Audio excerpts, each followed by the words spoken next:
Are you constantly chasing fleeting moments of joy, only to find a deeper, lasting happiness remains just out of reach? Many of us feel this way, caught in an endless pursuit of something more. We seek quick fixes, external validation, yet a profound sense of contentment often eludes us. This modern quest for happiness can feel exhausting, like searching for a hidden treasure without a map. What if the secret to true happiness wasn't about acquiring more or experiencing constant pleasure, but about something deeper, something cultivated from within? Imagine a wisdom, ancient yet timeless, that offers a clear path not just to fleeting joy, but to a resilient state of human flourishing. This isn't a new gimmick, but a profound understanding of our own nature. Our guide on this journey is one of history's greatest thinkers, Aristotle. Over 2,000 years ago, he delved into the very essence of a well-lived life. He wasn't interested in superficial answers. He sought the fundamental principles that lead to what he called eudaimonia, a state often translated as flourishing or true happiness. It's a far richer concept than what we often associate with happiness today. So what is this one habit that Aristotle believed leads to true happiness? It's not a quick trick or a simple mantra. It's a way of living, a conscious cultivation of our best selves. The habit is the consistent, deliberate practice of virtue. Not virtue in a restrictive, moralistic sense, but virtue as excellence in action. Before we unpack this powerful habit, let's understand why so many of our modern attempts at happiness fall short. We often confuse happiness with pleasure, a good meal, a new purchase, a moment of excitement. These are enjoyable, certainly, but Aristotle would argue they are fleeting and external, not the bedrock of true contentment. Aristotle distinguished between hedonia, the pleasure-driven life, and eudaimonia. Eudaimonia is about living well and doing well. It's an active state, not a passive feeling. It's the profound satisfaction that comes from realizing your potential and living a life of purpose and meaning. This is the happiness that endures. The key to eudaimonia, Aristotle taught, lies in forming the right habits. For him, a habit, or hexis in Greek, is more than just a repeated action. It's a stable disposition, a state of character that we actively develop through consistent choice and practice. Our habits, quite literally, shape who we become. Think of it like learning a musical instrument. At first, it's clumsy and difficult, but with persistent, focused practice, habit formation, playing becomes second nature, an expression of skill and even joy. The one habit Aristotle points to is the habit of cultivating excellence in our character, in our actions. So what specific excellence are we talking about? This brings us to the core of Aristotle's ethics, virtue or arete. Arete means excellence of any kind. A horse has arete if it runs well. A knife has arete if it cuts well. Human arete, then, is about excelling in our unique human capacities. For humans, Aristotle believed our distinctive function is our capacity to reason. Therefore, human excellence, human virtue, involves living in accordance with reason. It's about using our intellect to guide our actions, our emotions, and our choices towards what is good and fitting.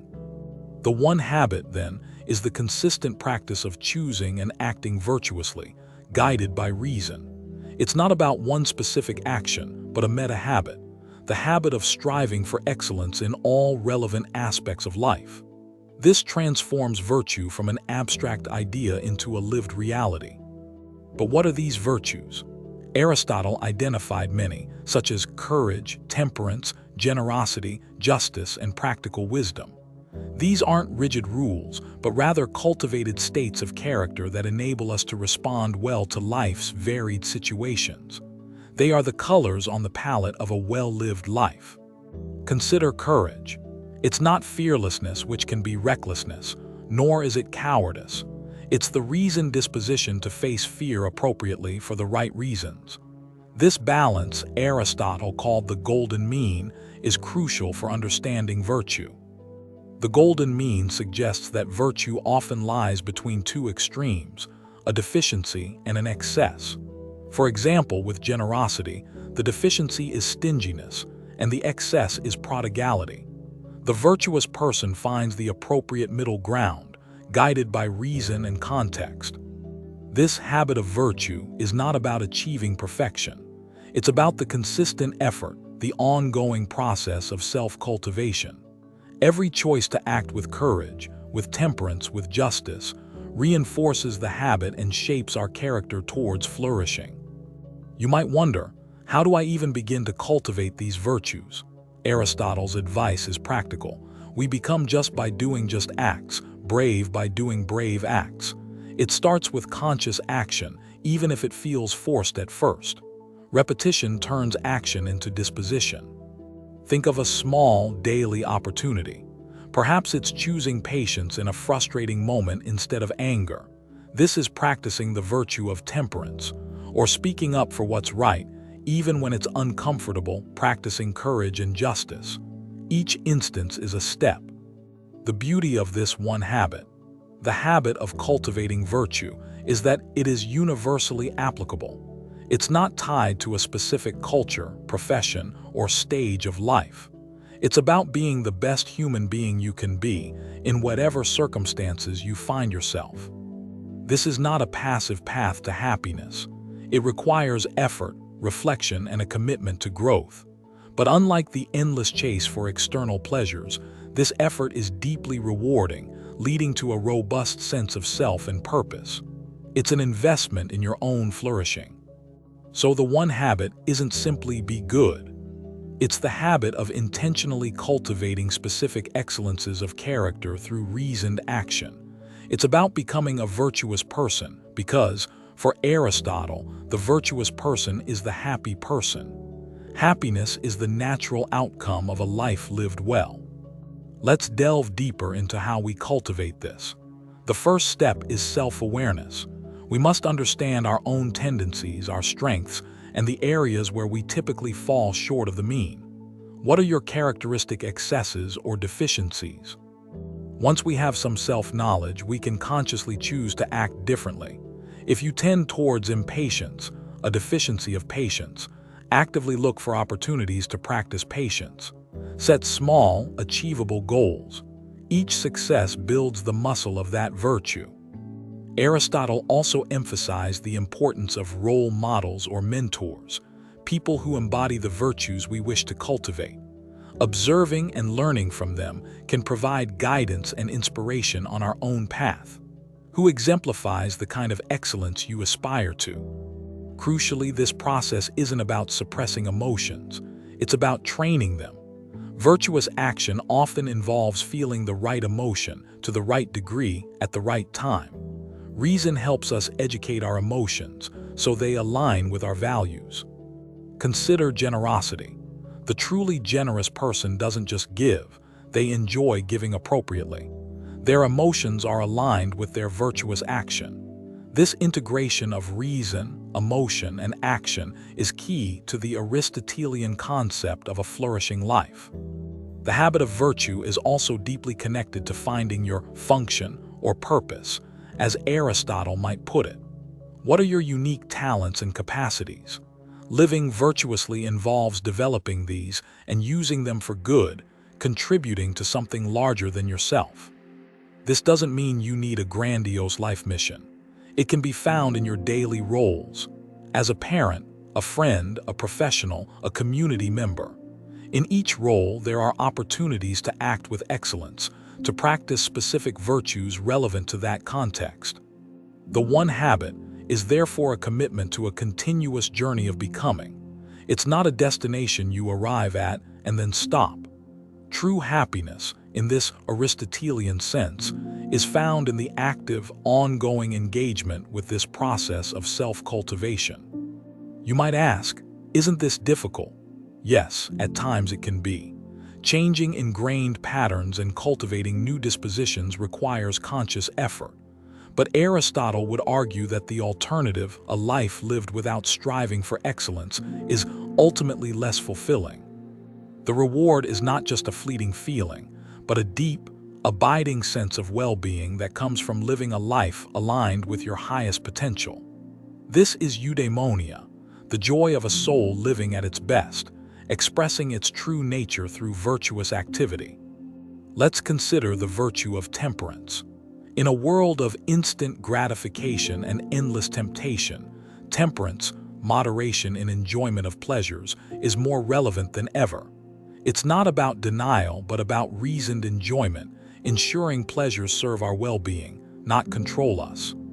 The habit of cultivating temperance might start with small choices, resisting an extra indulgence, choosing a healthier option, or managing screen time. Each choice reinforces the disposition to be master of one's appetites, not a slave to them. This builds inner strength. Then there's justice. This isn't just about legal systems. It's about fairness in our dealings with others, giving each person their due. The habit of justice involves consistently acting with integrity, honesty, and respect for the rights and dignity of others. Practicing justice in daily life could mean listening fairly to all sides of an argument, admitting when you are wrong, or standing up for someone being treated unfairly. These actions, repeated, cultivate a just character, contributing to a more harmonious society. Practical wisdom, or phronses, is another crucial virtue. This is the ability to deliberate well about what is good and expedient for life as a whole. It's the master virtue that helps us discern the golden mean in specific situations and guides our other virtues. Cultivating practical wisdom involves learning from experience, reflecting on our choices and their consequences, and seeking to understand complex situations before acting. It's the habit of thoughtful decision-making, guided by a vision of a flourishing life. The one habit Aristotle proposes is, in essence, the habit of becoming a good person. It's a dynamic process, not a static state. And for him, this process itself is intrinsically linked to happiness. The activity of living virtuously is the happy life. This perspective shifts happiness from something we get to something we do, something we are. It's empowering because it places the locus of control within us. Our character, our choices, our actions, these are the primary determinants of our flourishing. Imagine a garden. True happiness isn't finding a rare, perfect flower by chance. It's the enduring satisfaction of tending the soil, planting seeds of virtue, watering them with effort, and watching your inner garden flourish through your consistent care. This habit is not about a joyless existence of stern duty. On the contrary, Aristotle believed that virtuous activity is inherently pleasant to the virtuous person. As we cultivate virtues, we begin to find joy in acting well, just as a skilled musician enjoys playing beautifully. The challenge lies in the initial stages, when our desires may not yet align with what reason tells us is good. This is where the habit formation is crucial. Through repetition, we train our desires and emotions to find pleasure in virtuous acts. Consider the feeling after you've pushed yourself to do something difficult but worthwhile, a challenging workout, helping someone when you were tired, finishing an important task. There's a deep satisfaction there. That's a taste of eudaimonia. This single habit, the habit of cultivating excellence in character, is therefore the most reliable path to a happiness that is robust, meaningful, and deeply human. It addresses the root of our being, not just the surface of our feelings. It's not about external circumstances dictating your happiness. While external goods like health and friendship are valuable, Aristotle believed true flourishing primarily depends on our inner state, our character, and how we choose to act. So the practical takeaway is to identify one virtue you wish to cultivate. Perhaps it's patience, or generosity, or courage. Then, consciously look for small, daily opportunities to practice it. Make it a deliberate focus. Don't aim for grand gestures immediately.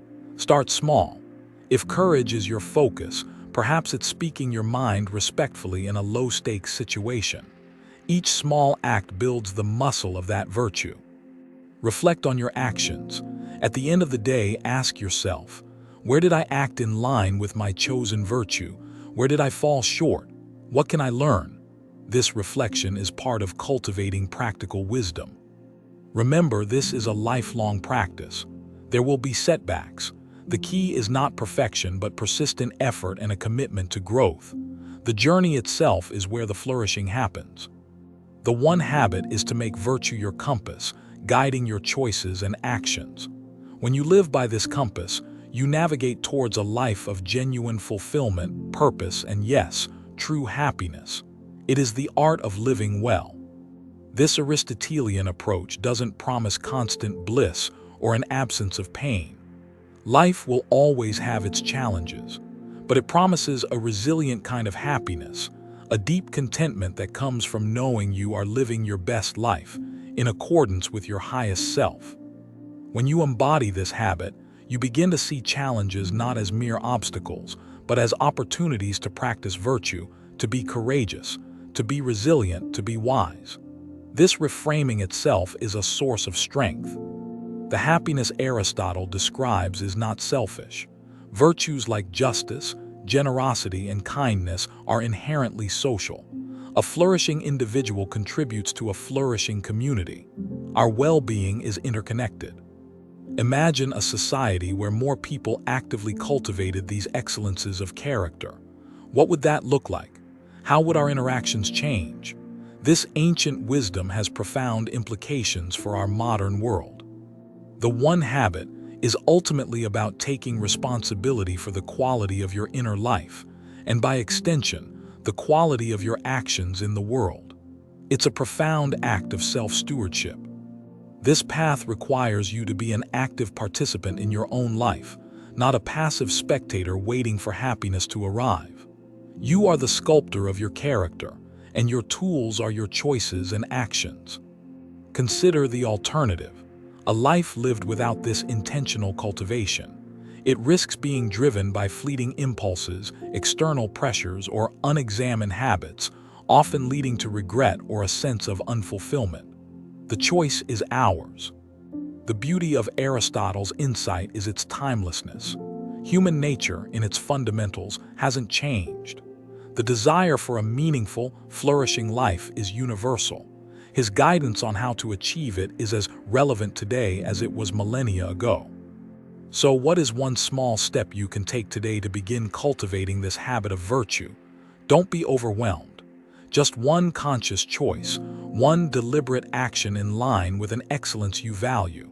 That is the beginning. Perhaps it's choosing to listen fully to someone without interrupting, practicing the virtue of respect or patience, or choosing to tackle a task you've been avoiding, practicing diligence. These small acts compound over time. The one habit is to live intentionally, to strive for your best self not as a distant goal, but as a daily practice. It's about infusing your everyday moments with purpose and excellence. This journey of cultivating virtue is not always easy, but it is always worthwhile. It builds not just happiness, but also resilience, character, and a deep sense of self-worth that is independent of external validation. True happiness, then, is not found but built. It is the product of a life lived with purpose, guided by reason, and expressed through virtuous action. This is the empowering message from Aristotle. As you integrate this habit, you'll find that your desires begin to align with your values. What once felt like effort becomes more natural, more enjoyable.